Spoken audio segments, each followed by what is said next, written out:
Alright, here we go with the next section of the math. While you're still playing around with the nets and trying to figure out how to create nets off of a 3D object and creating a net and folding it into a 3D object. Okay, so make sure you get a good practice with that. Some of you were having issue with kind of visualizing. I will try to create another video later on today, and I will see if I can get some paint. I do have paint somewhere. I just need to find out what I have that I can actually dip into paint and kind of do a little demonstration of how the net unfolds. Okay, with the next section we're going to do in 4.3 and 4.4 we're doing surface areas. But before we do that, as you can see on my board, we're going to review areas first. Okay, so starting with square and a rectangle. As you can see, I labeled both of them width times length. Okay, a lot of times students and teachers, they will label squares width times width or length times length, and then they will label the rectangle differently. So what I've noticed in the past few years, students will do square differently and then they are like, oh, I don't remember the rectangle. Okay, so think of it this way. Square is just another type of rectangle. Okay, they're both rectangles. When you have both sides are the same, we give it a special name as a square. Okay, so that's the only difference. So if you treated both of them the same, without even looking at if something is a square or not, you should be able to find the area with no problem. Okay, so rectangle and square, the formula is the same. Area is width times length. Another thing you need to know is triangle. Okay, so triangle is base times height divided by 2. Okay, so what does that mean? That kind of means what we have here, as I know I have a little transformer triangle because I'm trying to figure out how I'm gonna help you visualize this. Okay, and look at this now. If I had completed the dotted line, it's a big rectangle. Okay, so this rectangle is base and this height. Okay, so that's height. What divided by 2 just means that I'm taking half of this rectangle. So now if that doesn't make sense, let's say I cut this part off and I bring this over here. Okay, so you can see now I have this part of the rectangle. So when we have a triangle, it's just half of the bigger version of the rectangle that you can embed or inscribe, you can say, a triangle in it. Okay, so I will try to kind of do that part in my next video because some of you were a little confused about nets. So I will try to create another video using paint so I can show you how 3D object unfolds. I just haven't found anything I want to dip into paint right now, so stay tuned for that, and I will try to do a visual of that one as well. For now, these are the two formulas you need to know. The third one we will talk about in 4.6 is the circle. Okay, so this will come in when we do surface area of a cylinder. Okay, so we will talk about that separate. This is more of the stuff you are familiar with because they're related. Rectangles and triangles are kind of similar. Okay, so that's why we're going to do this one separate, but you do need to know that the radius is just half of that whole long diameter line in the circle. Okay, so half of the diameter is radius. So what you need to know here is pi r squared. Okay, and that, if sometimes in Math 9 as well, you'll be given the radius and sometimes you'll be given the diameter. So when you're given a diameter, you just need to divide that number by 2. Okay, so half of that number goes into the r. So you're doing pi, which could, if you don't have a calculator, you can use 3.14. Okay, and then you substitute just like you learned in your linear equations. Substituting just means in place of the r, I write down a number that's been given. Okay, so if my diameter here was 10, half of that is 5. So here I would have 5 squared. Okay, So we'll talk more about that later. So that's 5 squared is 5 times 5. Okay, so that's 3.14 times 5 times 5, and you can plug that in your calculator, and you'll have the answer with 2 decimal places. Okay, so try to keep that as a uniform. So if you're given 2 decimal places, keep your number to 2 decimal places, unless you're told to round it up or whatever digits you're asked. Okay, so going over that, now let's move on to our first example. Okay, so we're going down to this again. This is my handy dandy baby cracker net that I showed you last time. Okay, so what I'm doing this time is I'm labeling everything. So I've highlighted all the sides.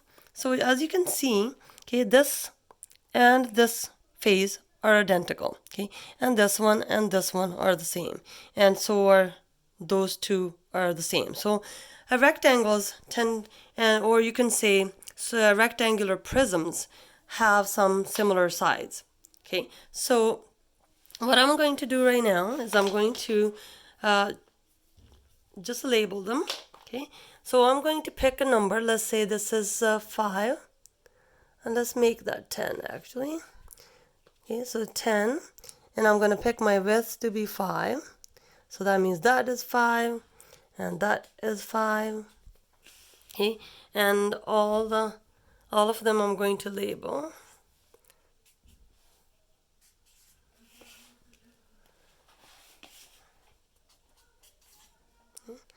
And 5.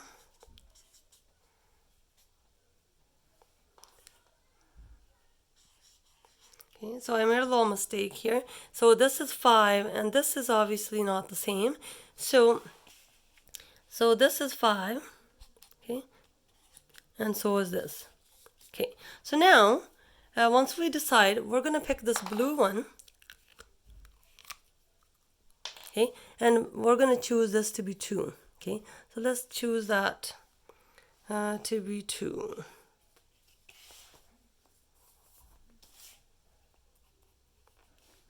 Okay, so that means this is also 2, and this is also 2. Okay, so now how this net helps is that we do area of each section. So this area is width times length. Okay, and that for this one, as you can see, my length is 10 and my width is 5. Okay, so 5 times 10 is just 50. Okay, so area of that one face is 50. Well, this one is also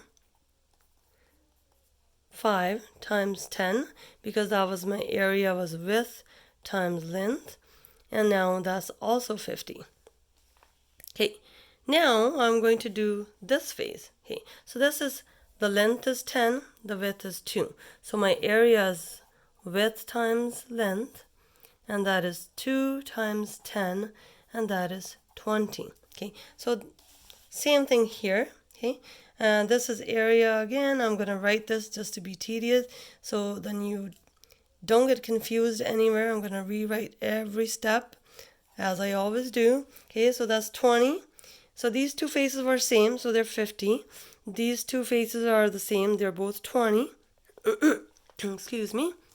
And now we're going to do this face and that one right there. Okay, as you can see, this one, the length is, we only have the 2 widths, or you can call one of them length. Okay, so we have area equals width times length. So it doesn't matter which one you add first. You can do 2 times 5, or you can do 5 times 2. It's exactly the same thing. Okay, oh, I wrote W, and that's 10. Okay. Okay, so I'll pause there for a second. Okay, let's do this one. Again, this side is 2.